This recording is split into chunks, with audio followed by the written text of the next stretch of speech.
Plus டூவில் ஒரு மாணவன் தோல்வி அடைஞ்சிட்டாங்க. அவங்க அப்பா சொன்னார், "டேய் மறுபடியும் பரீட்சை எழுதுடா. பரீட்சை எழுதி பாஸ் பண்ணு. உன்னை காலேஜ் சேர்த்து விட்றேன்." அப்படின்னு சொன்னாருங்க. உடனே அந்த பையன் சொன்னான், "ஏப்பா நீ வேற, எவ்வளோ உலக புகழ்பெற்ற சச்சின் டெண்டுல்கர் அவர்களே 10வது முடிச்சுட்டு அதோட நிறுத்திக்கிட்டாரு. நீங்க வந்து என்னை படிங்கிறீங்க. நான் ப்ளஸ் டூ படிச்சுட்டேன்ல." அப்படின்னு சொன்னான் பாருங்க. உடனே அவங்க அப்பா சொன்னார், "டேய் சச்சின் டெண்டுல்கர் 10வதோட நின்னாருன்னா அவர்கிட்ட மிகப்பெரிய திறமை இருந்தது.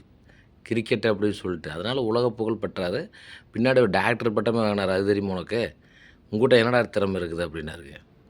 உடனே அந்த பையன் சொன்னான், "அப்பா அந்த சப்ஜெக்டில் எத்தனை தாட்டி எழுதினாலும் நான் ஃபெயில் தான்ப்பா ஆவேன். என்னால் பாஸே பண்ண முடியாது. என்னை வற்புறுத்தாதீங்க." அப்படின்னு சொன்னாங்க. உடனே அவங்க அப்பா சொன்னார், "டேய் நான் சொல்கிறத கேளுடா. ஒரு ஊரில் ஒரு கிணறு தோண்ட ஒருத்தன் புறப்பட்டான். புறப்பட்டு கிணறு தோண்டினான். ஒரு 10 அடி தோண்டினா தண்ணி வரல, 20 அடி தோண்டினா தண்ணி வரல, 30 அடி தோண்டினா தண்ணி வரல, 40 அடி தோண்டினா தண்ணி வரல.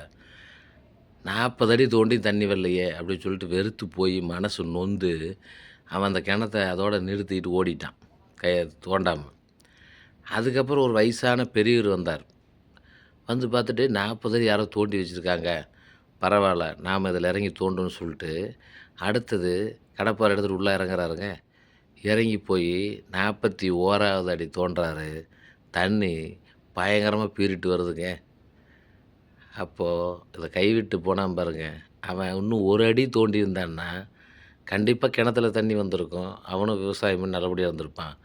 அப்போ முயற்சி என்பது எவ்வளவு அதனுடைய எல்லை அப்படின்னு யாருனாலயும் சொல்ல முடியாது. முதல் முயற்சியிலே வெற்றி பெறலாம். 2வது முயற்சி. நீ ப்ளஸ் டூல நீ ஃபெயில் ஆயிருன்னு வருத்தப்படாத. 2 தாட்டி எழுது. 2 தாட்டி தோத்தாலும் மறுபடியும் எழுது. எப்படியாவது அந்த ப்ளஸ் டூங்கிற ஒரு கண்டத்த தாண்டிட்டீன்னா, அதுக்கப்புறம் வர்றது உனக்கு ஈஸியா இருக்கும். கல்லூரி படிப்பு இந்த அளவு கஷ்டமா இருக்காது. அப்படின்னு அவங்க அப்பா ஐடியா சொன்னாருங்க. அப்புறம் பையனும் சரின்னு சொல்லிட்டு படிக்க ஆரம்பிச்சுட்டான். ஆகவே நம்ம எக்காரணம் கொண்டும் முயற்சி செய்யணும். முயற்சிக்கு எல்லைய ஃபிக்ஸ் பண்ணாதீங்க. இவ்வளோதான் எல்லை, இவ்வளோதான் முயற்சி செய்வேன் அப்படின்னு சொல்லிட்டு இருக்கக்கூடாது. எல்லை இல்லாதது தான் முயற்சி. அப்போ எல்லை எவ்வளோன்னு தெரிஞ்சுதுன்னா எல்லாருமே ஜெயிச்சுருவாங்க. அந்த எல்லை தெரியாதனால தான் நெறைய பேர் தோல்வி அடைகிறாங்க. சில பேருக்கு எல்லை சின்னதா இருக்கிறனால ஜெயிக்கிற மாரி தெரியும். சில பேருக்கு எல்லை பெருசா இருக்கும். அந்த பெரிய எல்லை வரையில ஓடுறவங்க தாங்க வாழ்க்கையில ஜெயிக்க முடியும்.